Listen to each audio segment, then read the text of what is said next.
আমাৰ কংগ্ৰেছৰ উত্থানত আমি শংকিত হৈছোঁ।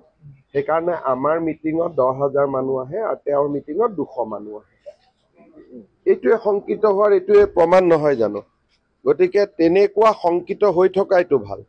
যদি শংকিত হোৱাৰ কাৰণে মোৰ মিটিঙত 10,000 মানুহ আহে, তেওঁৰ মিটিঙত 200 মানুহ আহে, তেতিয়াহ'লে শংকিত হ'ব লাগে নে নাই? শংকিত এইটো হৈ থাকিব লাগে, হয়নে? গতিকে এইটো কি বেয়া কথাটো? এইটোতো একো বেয়া কথা নহয়।